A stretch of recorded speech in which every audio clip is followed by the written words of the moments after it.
Welcome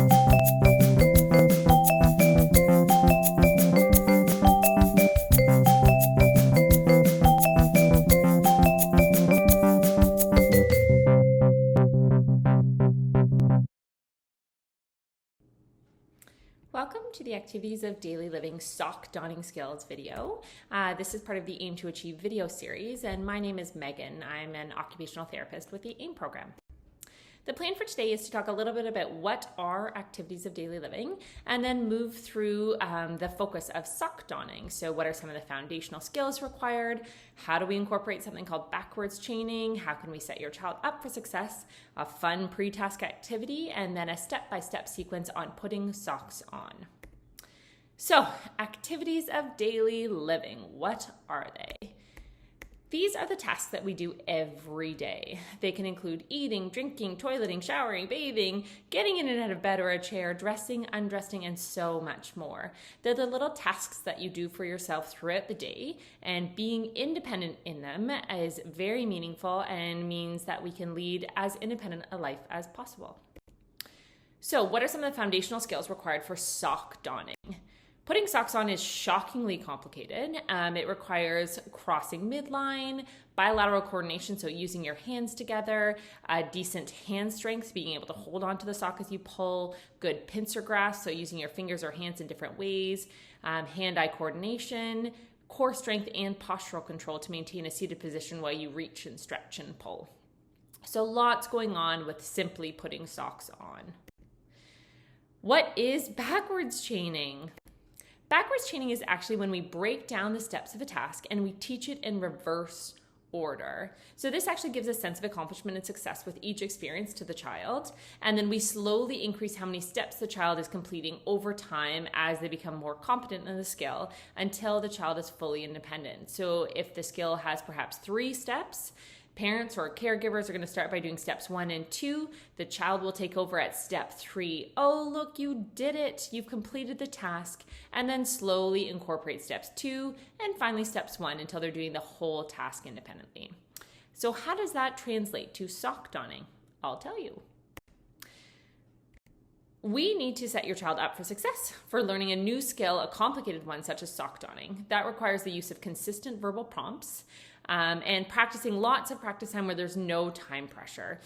This is a pretty involved task, and we want to give your child lots of time to learn this new skill.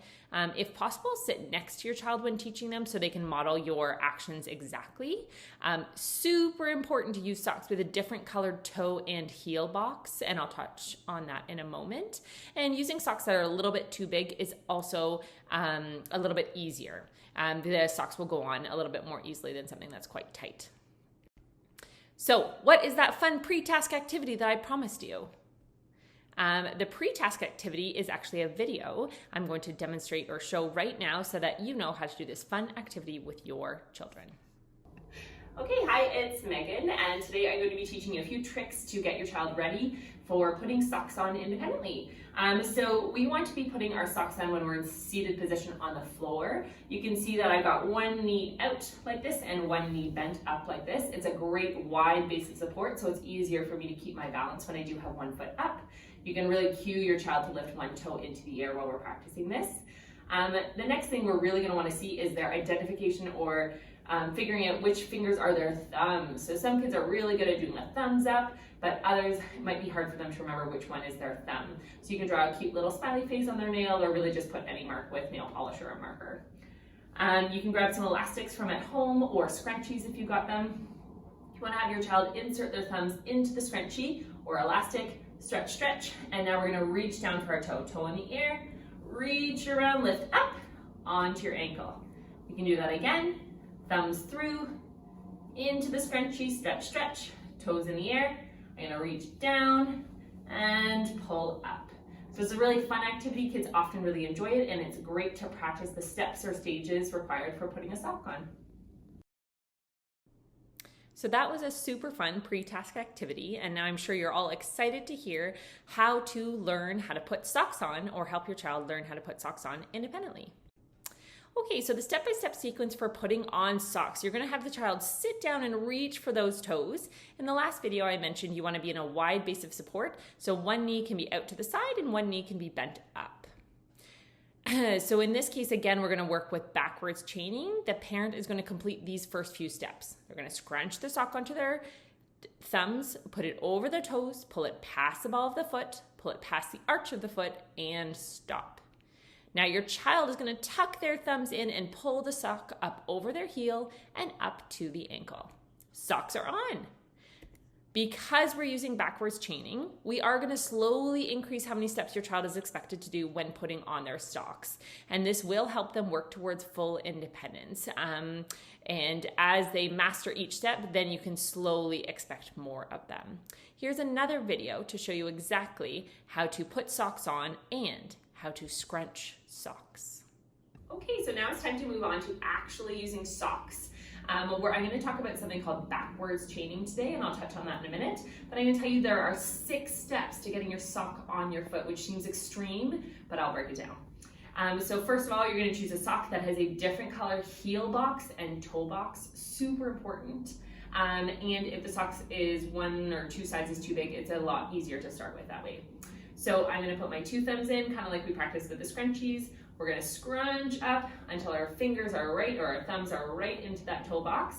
Reach over our toes, come past the ball of the foot, past the arch, over the heel, and up.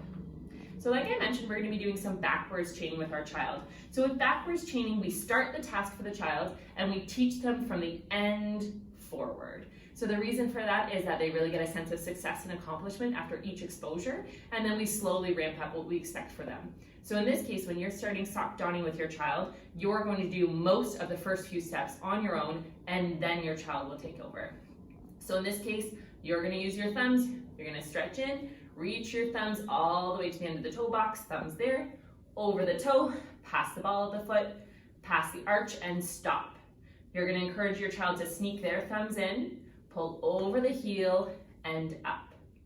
The next time, or once they've mastered that, you're going to stop once you get past the ball of the foot.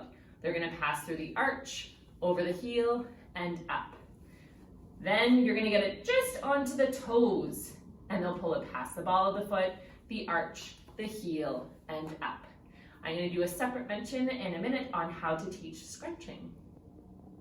Okay, so scrunching the sock in your hand is actually the hardest part about putting a sock on. So we're going to start in the same way. At this point, your child will have already mastered those last few steps of sock donning. So pulling it over the heel, past the arch, and past the ball of the foot. They really just need to know how to manipulate the sock in their hands to get it onto their foot independently. So in this case, we're going to cue them, pull your thumbs. If you need to, you've got that visual cue on your nails. Put your thumbs in and wiggle, wiggle, wiggle all the way until you get to that different colored toe box. You're going to stretch out and put it over your toes.